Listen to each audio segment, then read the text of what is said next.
चलो दोस्तों, last topic जो साइबर क्राइम पे था, तो काफ़ी लोगों ने उस पर राइटिंग के लिए बोला कि आपकी राइटिंग नहीं सही है। तो नेक्स्ट टाइम से मैं या तो हैंड रिटन की जगह जो टेक्स्ट है वो यूज़ करने की कोशिश करूँगा। तो इसमें अब नेक्स्ट टॉपिक आपका नक्सलिज्म है या फिर क्या बोलते हैं लेफ्ट विंग एक्सट्रीमिज़्म है। तो ये एक तरह का टेरर का ही थोड़ा-सा शॉर्ट वर्ज़न होता है, जो कि क्रॉस बॉर्डर नहीं होता। ये बॉर्डर के अंदर ही जो क्राइम लोग कर रहे होते हैं।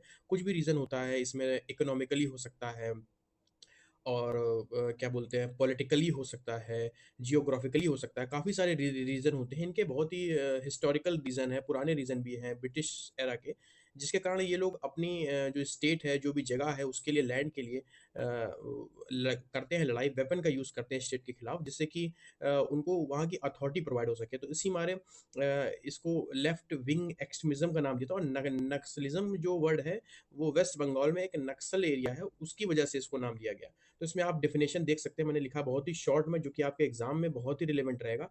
नक्सलिज्म क्या है? Radical communist movement inspired by the Maoist ideology that aims to overthrow Indian state through the arm revolution. कुल मिला के इनका जो मेन एम होता है अपने स्टेट की ऑटोनॉमी प्राप्त करना। कोई भी बाहरी दखल अंदाजी ये बर्दाश्त नहीं करते। उसी को हम लोग नक्सलिज्म का रूप हम लोग दे दिए हैं। तो इनका मेन जो होता है वो होता है जन जमीन जल और जंगल। मतलब इनको अपनी जमीन, जो जंगल है और जो वहाँ का जल है, उस पर अथॉरिटी चाहिए रहता है। उसमें इंटरफेयर जो भी करता है वो उसके खिलाफ ही लोग रहते हैं। तो इनका मेन ऑब्जेक्टिव ही ये रहता है कि पीपल गवर्नमेंट भाई आर्म स्ट्रगल के द्वारा कर सकते हैं, mobilise poor and tribal population के द्वारा कर सकते हैं, अपोजिंग स्टेट इंस्टीट्यूशन के। तो अब काफ़ी ज़्यादा इसमें कमी आई है। कमी देख देख सकते हैं 2014 के आसपास आपके 36 स्टेट इसमें अफेक्टेड थे। अब जाके 2025 के आसपास 3 ही स्टेट अफेक्टेड है। तो इसमें आप रूट प्रॉब्लम्स आपने देख लिया। तो मेन इनका जो एरिया है वो रेड कॉरिडोर के नाम से जाना था, जो कि नेपाल बॉर्डर से चलता हुआ ये पूरा वेस्ट बंगाल से होते हुए आंध्र प्रदेश तक जाता है। इसको रेड कॉरिडोर्स बोलते हैं इसमें हम लोग। अच्छा, इनके कॉजेस क्या? कॉजेस के लिए बहुत ही शॉर्ट निमोनिक है कि क्या कॉज रहा है जो कि नक्सलिज्म इतना ज्यादा बढ़ा है। तो जाहिर सी बात है, रेड टेप्स का नाम दे दिया। रेड टेप्स से आप समझ सकते हैं, रेड से तो एक वही जो आपका ये दे रहा था रेड कॉरिडोर, तो वैसे आप याद कर सकते हैं रेड टेप्स। तो आर से अगर आपको आ रहा हो तो रिसोर्स एलिनेशन, रिसोर्स की कमी जैसे ही इनकी छीनी गई, तो ये कारण हो सकता है। इकोनॉमिक डिप्रेविएशन हो सकता है, क्योंकि वहाँ पे गरीबी है, अनएम्प्लॉयमेंट ज़्यादा है, इसकी वजह से ये लोग आम क्या बोलते हैं फोर्स अपनी बना रहे हैं या फिर लड़ाई कर रहे हैं। वहाँ पे डेवलपमेंट नहीं हो पा रहा है, टी से तुम्हारा ट्राइबल डिस्प्लेसमेंट हो रहा है, लोगों को वहाँ से हटाया जा रहा है इंडस्ट्रियल ग्रोथ के लिए। एडमिनिस्ट्रेटिव मशीनरी वहाँ पे अच्छी नहीं है, करप्शन वहाँ पे ज़्यादा हो रहा है, ई से एक्सप्लोरेटिव इंटरमीडिएट्स बीच में इसमें घुसे जा रहे हैं, सोशल इनजस्टिस हो रही काफ़ी ज़्यादा, ना उनको हेल्थ दी जा रही है, ना उनको एजुकेशन दी जा रही है, ना वहाँ पे गवर्नेंस ठीक से है। तो ये इनके ये रीज़न हो गए। क्या इम्पैक्ट पड़ता है? तो इम्पैक्ट में जैसे ही अगर कोई भी नक्सल या फिर क्या बोलते हैं टेरर होगा, तो वहाँ की डेमोक्रेसी काफ़ी ज़्यादा क्रैश हो जाती है। तो उसी का शॉर्टकट है डेमो क्रैश।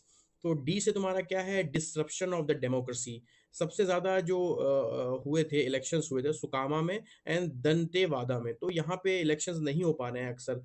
तो ये एक मेन एग्जांपल है। अब आपका डेमो से डी का डिस्ट्रप्शन हो गया, ई से इरोजन हो गया rule of the law, militarisation of the society, society को मिलिट्री ट्रेनिंग देना, चाइल्ड्स को ज़्यादा ये सब सिखाना, ऑब्स्ट्रक्शन इन डेवलपमेंट, इम्पैक्ट पे वही डेवलपमेंट नहीं हो पा रहा है, ऑब्स्ट्रक्शन डाल रहे हैं, मिलिटाइजेशन कर रहे हैं, सिविलियन काफ़ी ज़्यादा मर रहे हैं, रिडक्शन इन इन्वेस्टमेंट वहाँ पे नहीं हो रहा है, एडमिनिस्ट्रेटिव वैक्यूम वहाँ पे क्रिएट हो रहा है। तो काफ़ी सारी चीज़ें हैं जो वहाँ पे ये आपको देखने को मिल सकती है। तो अब ये क्रैश का एस का ये सोशल फ्रेगमेंटेशन हो रहा है, ह्यूमन राइट वायलेशन हो रहा है, तो ये काफ़ी ज़्यादा इम्पैक्ट वहाँ पे कर रहा है। अब क्या इसके गवर्नमेंट के इनिशिएटिव, वो क्या गवर्नमेंट ले रही है? तो गवर्नमेंट का मेन इनिशिएटिव यहाँ पे समाधान है। समाधान से आप देख सकते हैं स्मार्ट लीडरशिप है, एग्रेसिव स्ट्रैटेजी है, मोटिवेशन एंड ट्रेनिंग है, एक्शन एंड इंटेलिजेंस है, डैशबोर्ड बेस्ड है, केपीआई यानी कि की परफॉर्म इंडिकेट्स, एस से हार्नेसिंग टेक्निक आप यूज़ कर सकते हैं, टेक्नोलॉजी, एक्शन प्लान है, एन से नो एक्शन टू फाइनेंसिंग है। तो काफ़ी सारी चीज़ें हैं। और बाकी सिक्योरिटी में आपका कोबरा बटालियन यहाँ पर है, सीआरपीएफ है, ब्लैक पैंथर है। तो काफ़ी सारे ऑपरेशंस यहाँ पे अभी रिसेंट में जो यहाँ पे ऑपरेशन हुआ, ब्लैक फॉरेस्ट हुआ छत्तीसगढ़ में, वो काफ़ी कारगर रहा। डेवलपमेंट वहाँ पे हम लोग कर सकते हैं, रोड इनिशिएटिव हम लोग कर सकते हैं, इंफ्रास्ट्रक्चर बना सकते हैं। और ऑपरेशन अगर हम लोग वहाँ पे चला रहे हैं, तो ऑपरेशन के लिए एक बहुत ही अच्छा वर्ड है क्लियर, होल्ड एंड बिल्ड। ये ब्रिटिश एरा का ये बनाया हुआ है। उसमें क्या होता है कि सबसे पहले रिमूव करते हैं एक्सट्रीमिस्ट को, जो भी है वहाँ पर, फिर वहाँ पे सिक्योरिटी मेंटेन करते हैं कुछ टाइम के लिए, फिर वहाँ पे क्या बोलते हैं डेवलपमेंट करते हैं। तो ये ऑपरेशनल अप्रोच ब्रिटिश टाइम का जो हम लोग अभी भी यूज़ करते हैं। वे फॉरवर्ड में हम लोग क्या कर सकते हैं कि अभी अभी के लिए क्या कर सकते हैं, तो जाहिर सी बात है कि ट्राइबल एम्पावरमेंट, जो भी वहाँ पे ट्राइब्स रहती हैं उनको एम्पावर करें, तब वो जाके शांत हो गए, तब उनको जाके वो आर्म नहीं यूज़ करेंगे। रिहेबिलिटेशन हम लोग करें, अर्बन रूरल कनेक्टिविटी बढ़ाएँ, वहाँ पे रोड बनाएँ, डेवलपमेंट करें, स्किल्स दें, टेक्नोलॉजी दें, उनको हेल्थ दें, एजुकेशन दें, डेवलपमेंट प्रोवाइड करें, आउटरीच करें। तो ये काफ़ी सारी चीज़ें करके हम लोग इसमें इस चीज़ को टैकल कर सकते हैं। तो ये टॉपिक हमारा पूरा के पूरा 5 मिनट में फिर से हो गया नक्सलिज्म का। अब आप इसमें कॉजेज़ आपके हो गए, इम्पैक्ट हो गए, गवर्नमेंट के इनिशिएटिव हो गए सारे के सारे, अब आप अच्छे से यूज़ कर सकते हैं। तो जो नक्सलिज्म है वो गवर्नेंस चैलेंजेस नहीं है। गवर्नेंस चैलेंजेस है, not at a gun challenges. तो आप इसको हम लोग, और गवर्नमेंट का जो इनिशिएटिव 2026 के लिए कि नक्सल फ्री है। तो ये टॉपिक 5 मिनट में हो गया। आप इसको रिवाइज़ करके एग्ज़ाम में आप फिर से इसको अपना शो कर सकते हैं। Thank you.